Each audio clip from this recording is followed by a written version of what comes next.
नमस्कार। क्या आप टेलीविज़न देख रहे हैं?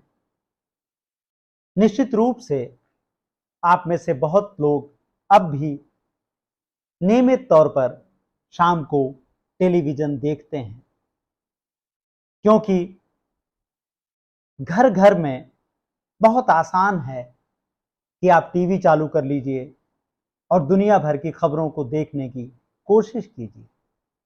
अगर आप टेलीविज़न नहीं भी देखते हैं, तो आप मोबाइल पर उन चैनलों के उन्हीं पत्रकारों को देखते हैं जिन्हें गोदी मीडिया समझना चाहिए, कहना चाहिए, जो सरकार के दुष्प्रचार का अभिन्न अंग हैं।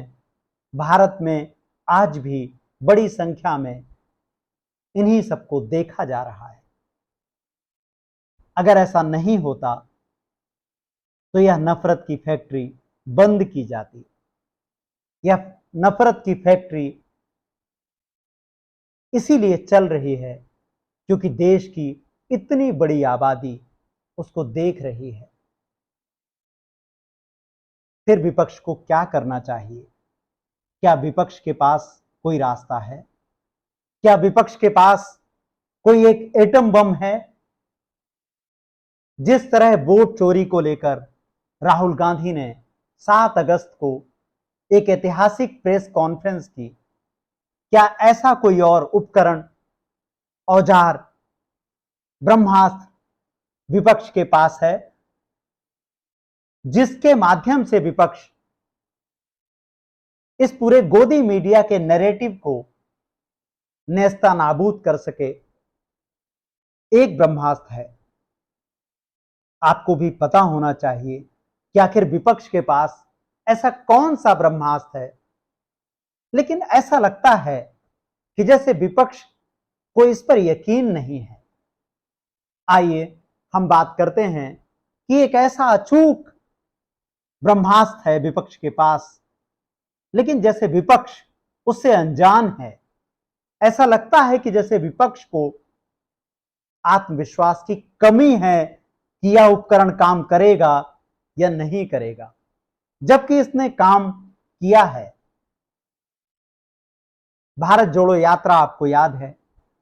भारत जोड़ो यात्रा के वक्त पूरा का पूरा मीडिया, अखबार, टेलीविजन राहुल गांधी की भारत जोड़ो यात्रा के विरोध में थे।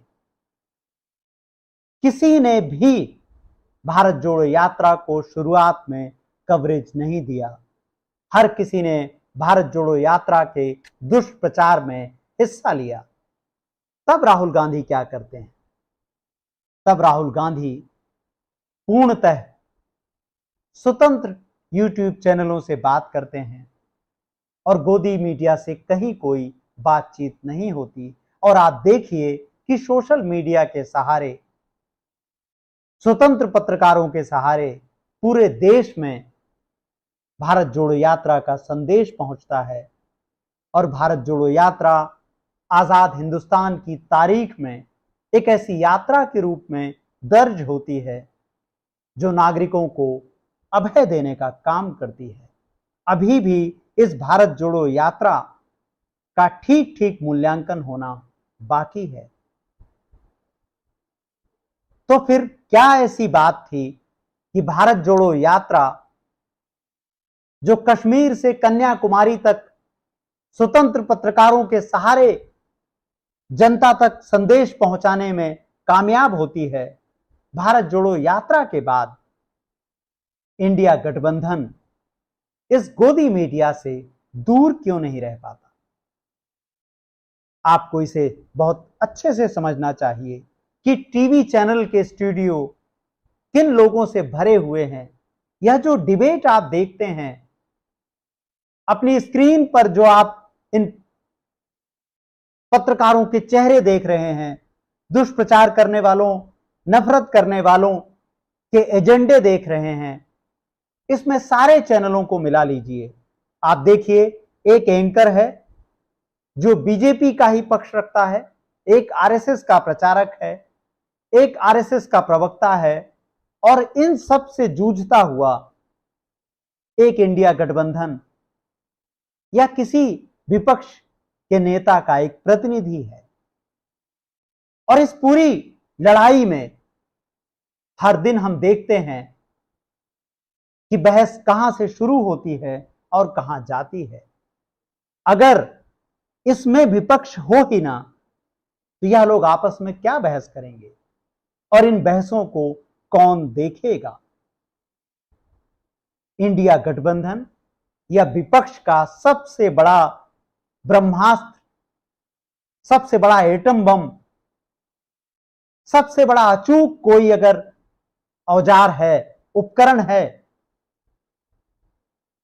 तो गोदी मीडिया का बहिष्कार है। क्या विपक्ष यह हिम्मत, साहस जुटा पाएगा? आपको याद होगा विधानसभा चुनाव के वक्त 2023 में यह बात आई, लेकिन हमने देखा कि कैसे कांग्रेस के दो बड़े नेता गोदी मीडिया से बात करते हुए पाए जाते हैं और यह सारा बहिष्कार 24 से 48 घंटे के बीच गायब हो जाता है।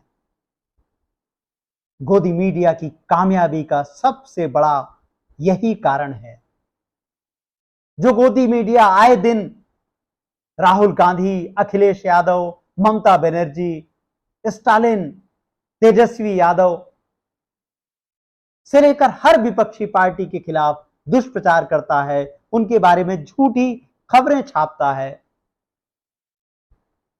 और इन सब में तो अब एनडीटीवी भी शामिल है।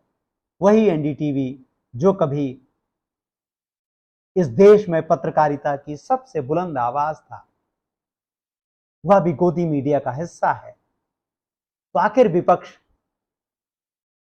गोदी मीडिया के संपूर्ण बहिष्कार का एक अचूक औजार, उपकरण, हथियार का इस्तेमाल क्यों नहीं करता? गोदी मीडिया का दुष्प्रचार बिना गोदी मीडिया के बहिष्कार के संभव ही नहीं है। यह बात विपक्षी दलों को जितनी जल्दी समझ आ जाए उतना अच्छा होगा, लोकतंत्र के लिए हितकारी होगा। गोदी मीडिया का पूरा एजेंडा विफल हो जाएगा और विपक्ष को उन पत्रकारों के साथ बात करने की जरूरत है, उनका समर्थन करने की जरूरत है जो लोकतंत्र और संविधान के हित में अकेली और बहुत लंबी लड़ाई लगातार लड़ रहे हैं। आपको यह वीडियो कैसा लगा? आपको हमारे विचार कैसे लगे? इस पर अपनी टिप्पणी जरूर दीजिएगा। लोकतंत्र, संविधान और नागरिक चेतना पर हमारी पहल का समर्थन कीजिए। अगर संभव हो तो चैनल को ज्वाइन कीजिए और लोकतांत्रिक विमर्श का हिस्सा बनिए। नमस्कार, धन्यवाद।